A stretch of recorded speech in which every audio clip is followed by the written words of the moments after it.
I really don't want JoAnn Fabrics to go out of business.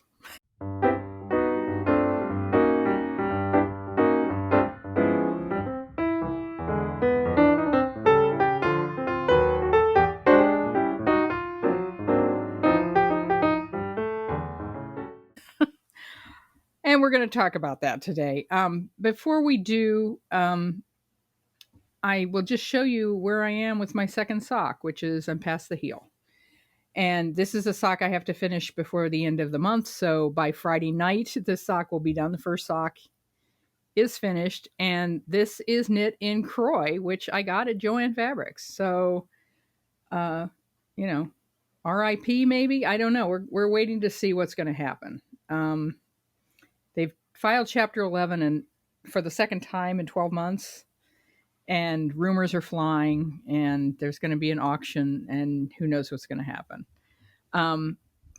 We have no local yarn store in Springfield at this point. Springfield, Illinois has no local yarn store. So we have to drive to Peoria or Champaign, Urbana, or Bloomington to buy, higher end yarn than is offered at JoAnn Fabrics. We do have a Michaels, and of course we have a Hobby Lobby, which I won't set foot in, but JoAnn's is where I go to get if I need another set of needles real quick, or I need yarn needles to sew something up real quick, cross stitch supplies, fabric for, tote bags and stuff like that. I shop there, and it's sad that this is going on.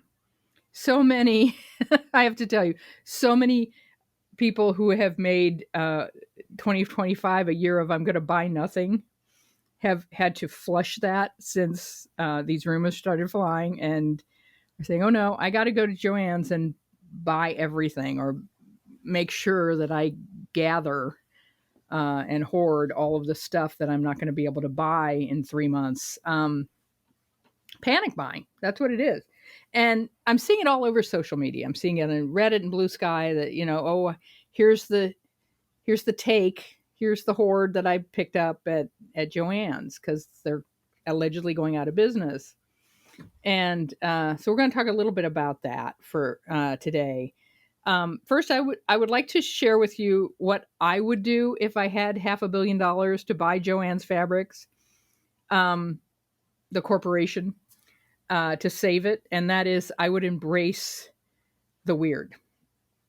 And what I mean by weird, I don't mean weird in a pejorative sense. I mean it in a very positive sense. I would make JoAnn's a place for cosplay, for furries, for gays and lesbians, for drag queens.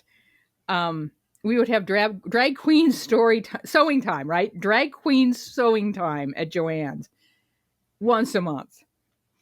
And I would, have a whole section devoted to Halloween is for lesbians. I mean, we would go all out, pride flags all over the place. And because that's the new audience for fabric and sewing. And knitting will, AOC is learning to knit, folks. Alexandria Ocasio-Cortez is learning to knit. The cool people are learning to knit. So it's time to treat the store, the chain store for yarn and fabric, like it's cool. And if you think that's going to alienate grannies like me, you're wrong. And if it does alienate someone who is old and white and bigoted and doesn't like talking about sexuality and self-expression, they can go to Hobby Lobby. So that's how I would save it. I would embrace all of that. Embrace pride. Embrace diversity. Go full DEI. Screw you, Donald Trump. And so that's what I would do. A lot of people out there buying yarn. I wonder why we can't save JoAnn Fabrics by buying stock. I think it's probably because it's too late for that. Although, they saved GameStop that way. So, but I haven't seen any movement to do that. And I'm not an organizer in terms of stock purchases. I don't trade individual stocks all that much. So, all right. But I want to talk today a little bit about this panic buying and buying in general, and how,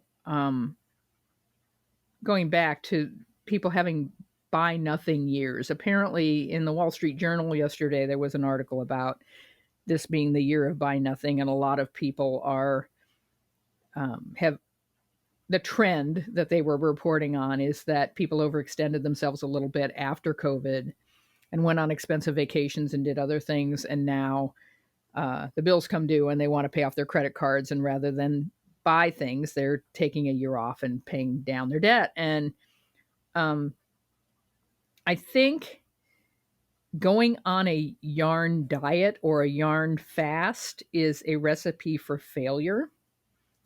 Not only because things like JoAnn Fabrics going out of business come up, and then, you crash, your diet crashes. But this whole no new yarn until I knit through what I have, it really goes against brain science. There is a dopamine factor to buying yarn. And our brains are constantly seeking that dopamine hit. And nothing hits it like new yarn, I will tell you. Nothing hits my brain as well as new yarn does. So when you put yourself on a yarn diet or a no buying yarn, you're essentially cutting off a dopamine resource. And your brain, if you try to restrict something like that, it becomes something that your brain focuses on. Of, oh my God, I can't have yarn. Oh my God, I can't have yarn. And it's like telling yourself not to think about pink elephants wearing wool hats. If you tell a child that, if you tell anyone that, they're going to think about pink elephants wearing wool hats. And if you're thinking about not buying yarn, you're thinking about buying yarn. That's, your brain just wants more if you teach it that there's scarcity. And that's what you're doing. When you go on a yarn diet or a no buy situation, you're telling your brain you're not telling your brain you have too much. You're telling your brain to stop consuming, even though you may have a room full of yarn like I do. And so, in part, I fix that by encouraging shopping your stash, which means really going through bins and looking at what you have and seeing if there's something there that you can rediscover and enjoy and get a little dopamine hit off of it without spending money on it.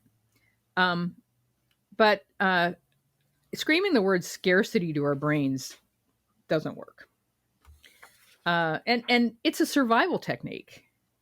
If you think there's scarcity, you're going to go look for something so that it is surviving that your brain is looking for. If you look at the old dieting world before GLP-1 drugs came into existence, the successful diet regimes like Weight Watchers and others used point systems rather than forbidding foods. You would spend your hunger by eating according to a food points system. And it wasn't, you can't eat that. Oh, you can't eat that piece of cake. It was, that piece of cake is 6 points. Or, that piece of bread is 2 points. And do you want to spend your points eating that? And it became a way to budget your eating rather than restrict your eating. And a yarn diet has to be about budgeting rather than starving and restricting. So finding there are ways we can do that. And one of the things that happens when you're restricting your access to yarn. There's a mental load that comes with that. This constant self-monitoring of making sure you're not buying yarn. The shame spiral when you break the diet and buy yarn because JoAnn's going out of business, you think, or you see, how many emails do you get a day offering you yarn for sale? I get, on a slow day, 7. I'm on all the lists. And then that brings guilt about your existing stash. And the thing is, the thing we've been talking about today, FOMO, the fear of missing out, that anxiety about missing out on that perfect colorway, or it'll never be dyed again that way. And that's the color I love. That blue and purple combination is just everything to me. And I'll miss out on it if I don't buy it today. Or, JoAnn's Fabrics closing. I may not be able to get yarn again. So panic buying about missing out. I want to talk about that a little more because the marketers know how to twist our brains to get us into that FOMO state.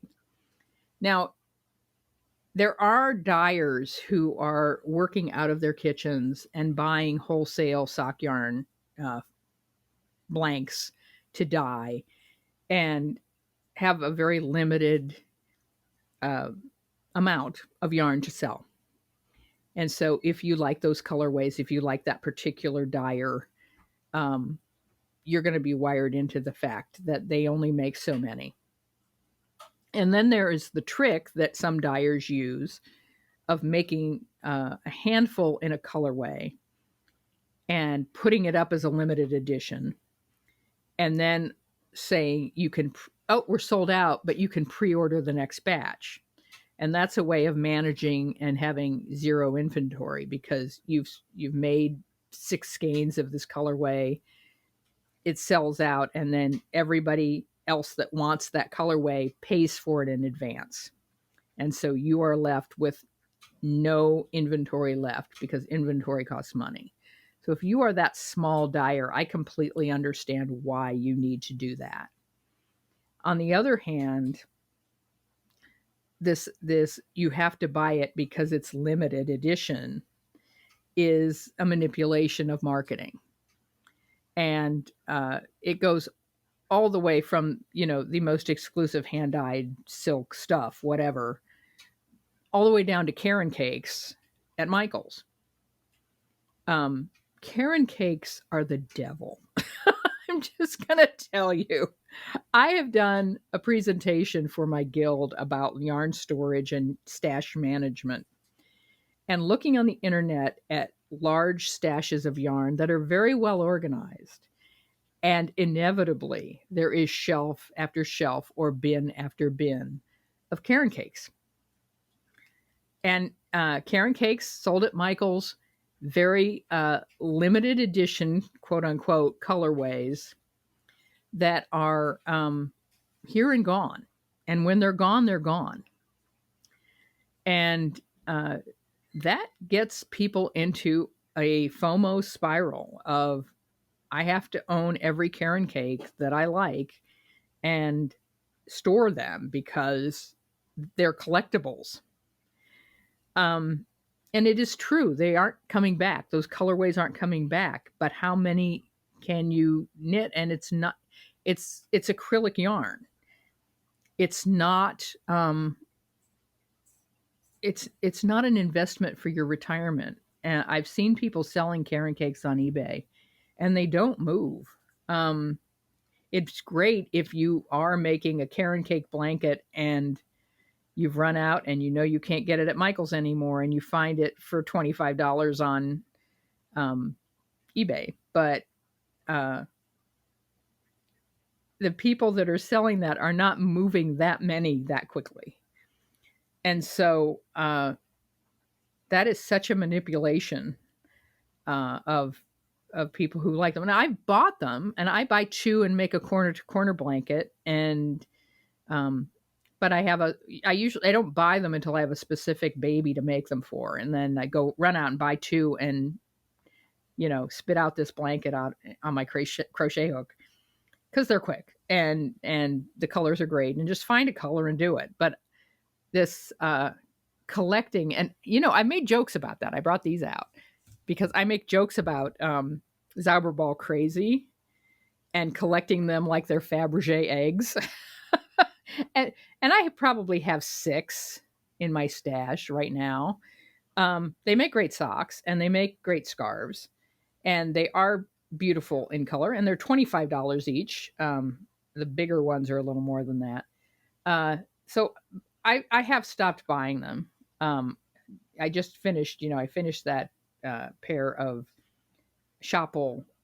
They were DK weight, but it was a Shopple wool that I bought it right at Peoria after the election. I went and got some yarn to make myself feel better. But yeah, I think a little collection because it makes you feel good is okay. That's great, but walls of Caron cakes in your house, I judge that. I do. It's not a good investment. And the thing is, this isn't about a lack of willpower, right? This is how your brains are wired. This is how my brain is wired. We struggle with delayed gratification and decision fatigue, and I just need to get this in my house because then I'll have it. And when I have it, some point I can decide what I want to do with it. But then I have it, and shopping is a form of self-soothing. It just is, and I did it, and we all do it. But when you add on to that the marketing pressure of limited edition acrylic yarn, club exclusives, oh my gosh, we are setting ourselves up for hoarding and having financial problems and guilt over buying them or guilt over not buying them. I mean, it's twisting your brain and giving you anxiety is not where we need to be. So how can we fix this? And let's be real, we all need a kind of system to keep our yarn stash from taking over our bookcase, taking over our living space, and causing us harm. And so here's some ideas. Instead of no new yarn, a budget. And instead of a budget that's money, a budget of projects. And I have found this really helpful. I have a sock a month. I knit a sock a month. We've been doing, we did knit a sleeve in a week, and we did knit second sock in a week this month. Next month is selfish knitting, but it is to get out a UFO, a work in progress that is sitting there that is for you, and do selfish knitting to finish a project for yourself. So you take the project first approach and have a plan, not about yarn, but about your fingers and your knitting. And what are you going to knit this month? And that's where shopping your stash comes in as well. Because if you're looking at a work in progress and look for a work in progress to finish for yourself for the month of February, now maybe you need a little more yarn to finish that. Maybe that's why it's in the bag sitting there not done, is because you need more yarn.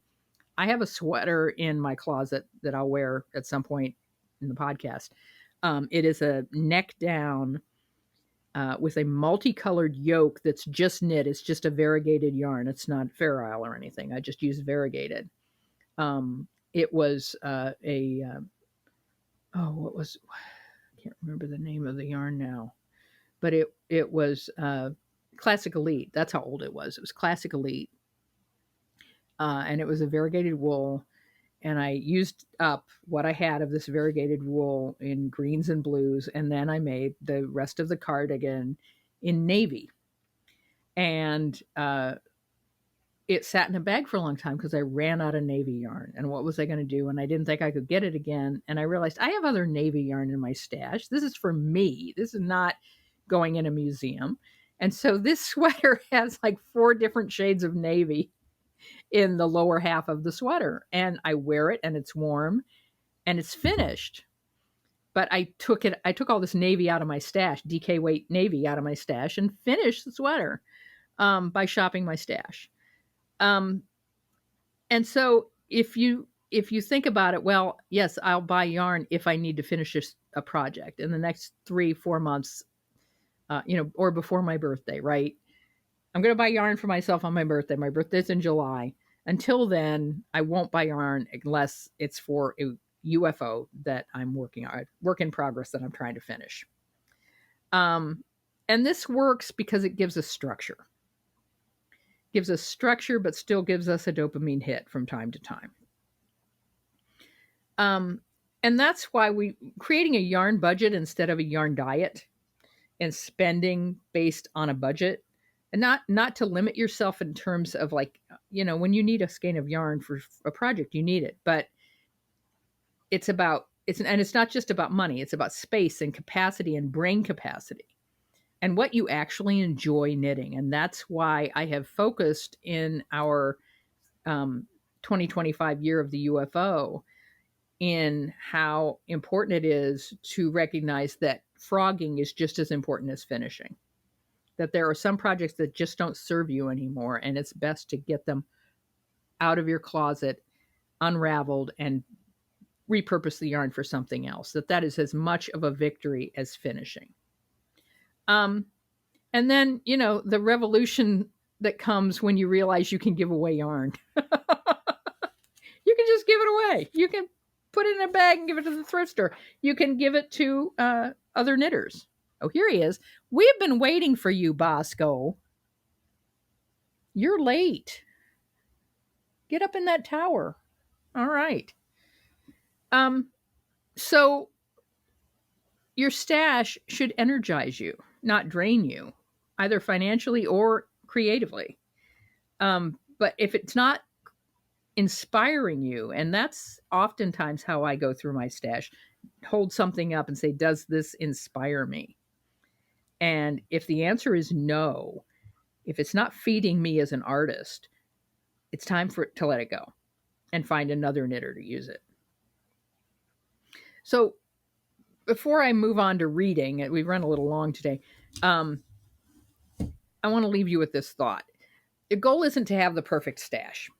It's not to have the perfect budget. It's not to have a world where you never buy yarn again, obviously. The goal is to create a knitting environment that supports your creativity and brings you joy. And sometimes that means buying yarn. And sometimes that means shopping your stash.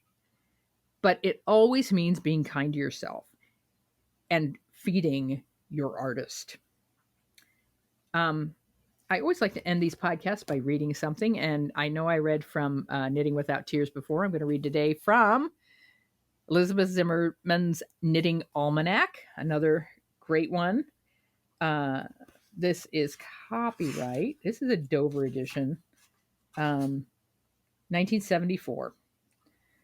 And I'm going to read from the very first chapter on January, because this is this is a project of the month book. And I'm going to read the opening 2 pages from her chapter on January and Aran sweater. And I will show you the black and white photo of the Aran sweater. Once upon a time, there was an old woman who loved to knit. She lived with her old man in the middle of a woods in a curious one-room schoolhouse, which was rather untidy and full of wool. Every so often, as she sat knitting by the warm iron stove or under the dappled shade of the black birch, as the season might dictate, she would call out to her husband, "Darling, I have invented something," and would go on to fill his patient ears with enthusiastic but highly unintelligible and esoteric gabble about knitting. At last, one day, he said, "Darling, you ought to write a book." "Old man," she said, "I think I will." And so I did. It was well received, but although it contained much that was reasonable and even new, it did not contain all the things she knew about knitting, nor any of those things she continued to invent. So she wrote another book, and you hold it in your hands right now.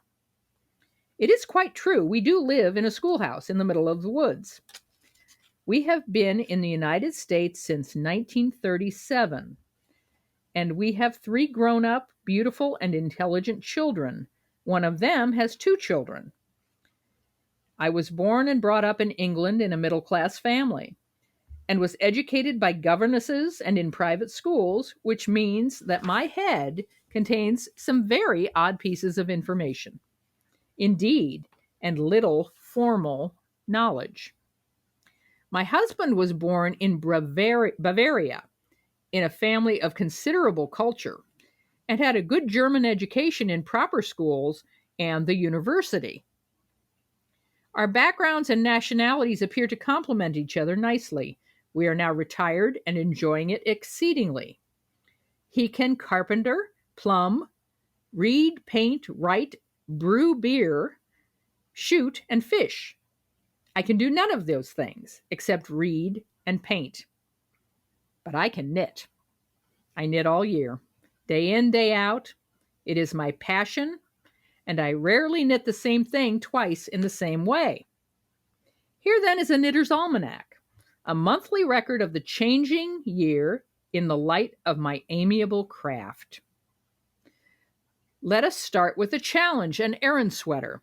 Simpler projects will follow. It is a cold and snowy January. The holidays are done with, and Twelfth Night will be any day now. What better time to embark on a long and lovely project? I have masses of thick, unbleached natural cream wool, which with luck should work up into a really solid-looking Aran. It knits at 3.5 stitches to 1 inch, measured over stocking stitch. And if you can find some wool which knits at the same gauge, we can work together. Because I am thoughtful and kind, I will give directions for the same classic Aran at a gauge of 5 stitches to the inch, measured over stocking stitch at the end of the chapter, which means that I shall be making 2 sweaters while you will make 1. But it's all in a day's work and a pleasure, I assure you. Elizabeth Zimmerman's Knitting Almanac for January. And I will see you next week. Bye-bye.